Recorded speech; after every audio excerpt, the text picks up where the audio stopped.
Hey everybody, it's C here, and welcome back to part two of uh, my two part series where I talk about how the Sword and Shield's true villains are the protagonists. Last time we mentioned how uh, the player character negatively impacted every single major character that they interacted with throughout the story. They negatively impacted them, every single one of them. This time, I'm going to be talking about things that they do throughout the story that not only make no sense, but actively paint the protagonist in a negative light. And I will start uh, with the DLC, specifically the DLC. I'm there is one one having to do with there's a really big one having to do with the post game stuff. But I'm saving that for the end. So let's start talking about the Isle of Armor. Now, in the Isle of Armor, in the Isle of Armor, the Isle of Armor takes place in the post game. It is post game content, and you go to a dojo where you end up battling a new rival. You are the region's champion, and that news has not reached the island yet. So you automatically have an unfair advantage to your rival. And instead of, I don't know, maybe making a team that's around the same level as your rival so that it's an actual fair fight, or at the very least letting your rival know that you are a champion so they can choose whether or not they still want to battle you. That's pretty fair. But no, not only do you not tell them, you also end up going all out with your strongest team. And on top of that, Cub Fu. Throughout it, you are leveling it up, going to all of these different locations to build up a friendship with it, and then you have to go to one of the two towers in order to evolve Cub Fu into Urshifu. Thing is, even after it has fully evolved, once it is fully evolved, you have like 2 other matches left after that you have to fight, and then that DLC is over. Your Urshifu is not going to be at the same level as the rest of your team. It's most likely going to be half the level. And as a result, because there is only one other story left, the Crown Tundra storyline, there is only one story left after this. There isn't time more powerful, as the Crown Tundra is said to take place immediately after the Isle of Armor. So you go from there straight to the Crown Tundra, and then from there it's the team battle tournament, and that is the last thing in the post game. That's it. So there is no time to level up Urshifu to the point where you can actually use him on your team, meaning Urshifu goes in the box. Your Urshifu, your Cub Fu, who has grown to care about humans and love humans because you showed it so much love and affection, you're now abandoning it in a box. Yeah, that's great. So moving on to the Crown Tundra, This one.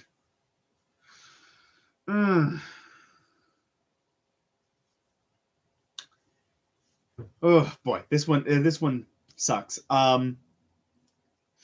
Calyrex, you're helping him to try to regain.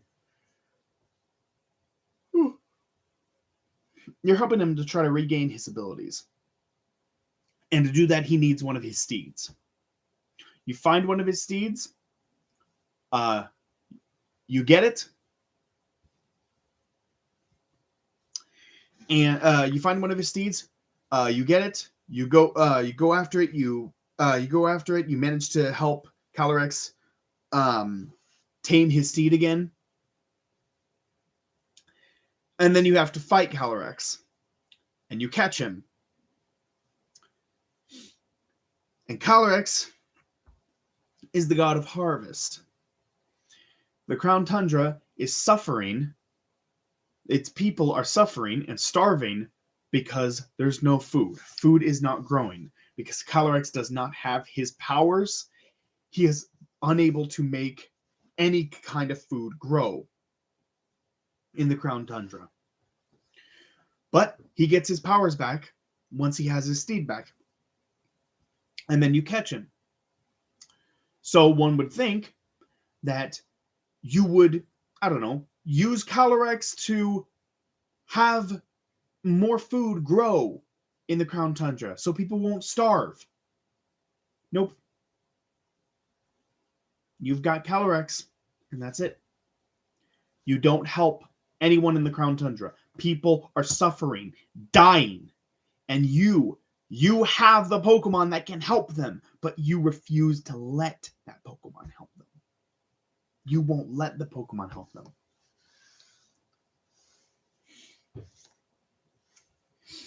People are actually dying, starving to death, and you're not lifting a single finger to help them when you absolutely could.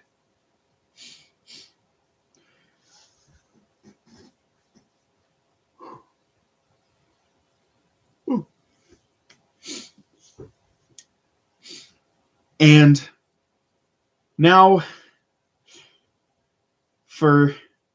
let's go ahead and talk about the post-game story for the main game. So in the post-game story, you're introduced to Swordward and Shieldbert. And oh, God, dang it. Can't stop. Oh, boy. So anyway. So they end up causing problems. And they start forcing Pokemon to Gigantamax and Dynamax in the middle of populated areas. They start forcing this to happen. And you do ultimately end up stopping them, but even then, Pokemon randomly Gigantamaxing and Dynamaxing in the middle of populated areas is a common. Even in the post game, it happens. It just happens. Nobody knows exactly why. Except for a select few. A select few, the protagonist included, knows the reason is because of Eternius. Eternius controls the whole Gigantamaxing, Dynamaxing phenomenon. It is the originator of that. It controls that.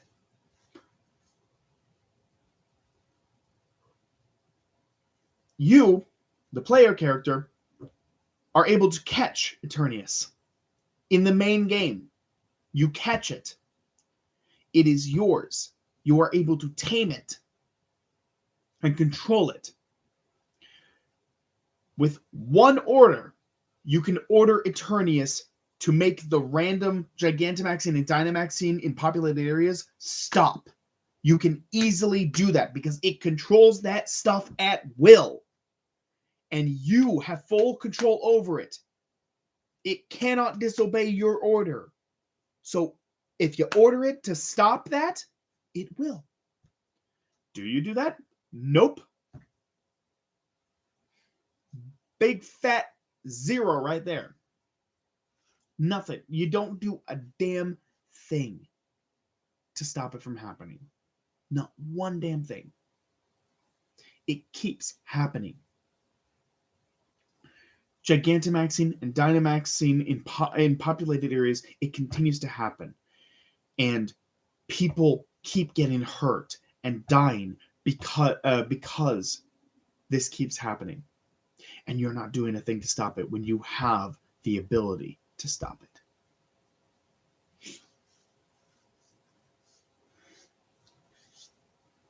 From everything I've talked about, treating everyone you meet horribly, leaving them worse off than they were before meeting you,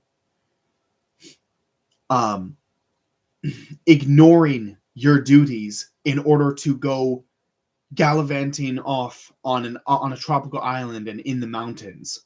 You have a duty to this region. You have a duty to this region to help fix its problems. But instead, you go off. You go off and go exploring an island and a mountain. That's what you do. You are champion. Those DLCs happen post-game after you are already champion. You are champion and you have a responsibility to the region, but you're not fulfilling that responsibility in the slightest. You ignore your responsibility. You treat those that you encounter like crap and leave them worse off than when you found them. You have the ability to solve every problem the region has, and you actively choose not to.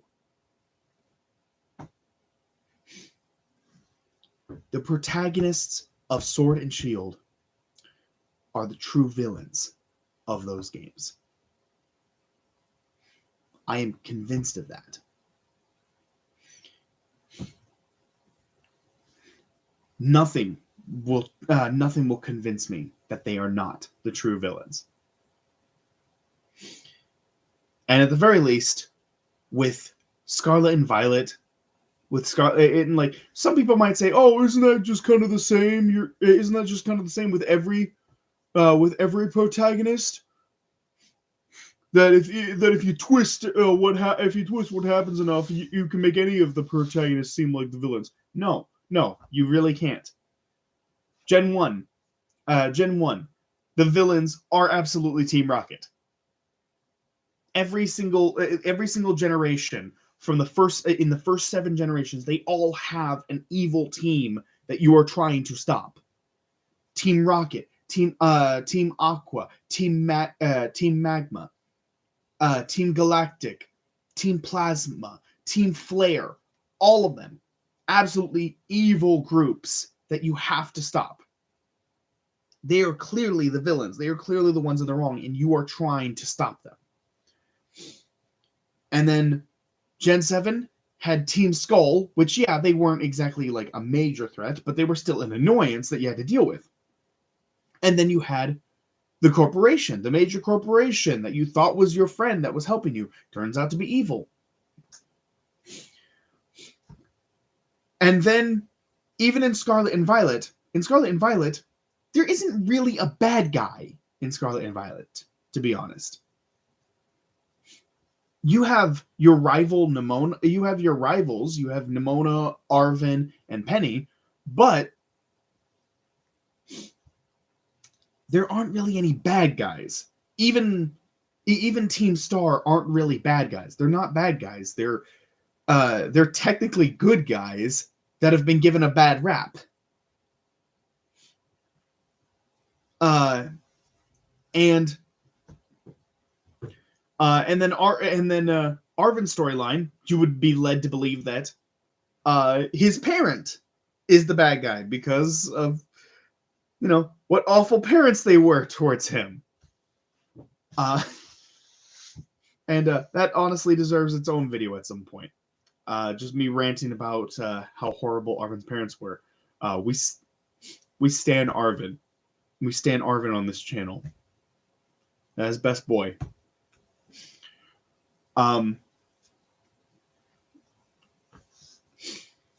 But even then, in the climax of the game, after you've completed the 3 main campaigns and you go to the final campaign, even then you start to understand exactly like what went on, and why they were never around. And it's like, okay, it doesn't excuse what they did, but it's understandable that they didn't really keep in touch for several years.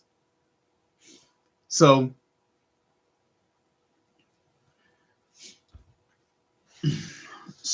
in all other games, it is made very clear who the villain is. It is made very clear who the villain is, or it is like outright told to us that there isn't really a villain in the first place, as was the case in Scarlet and Violet.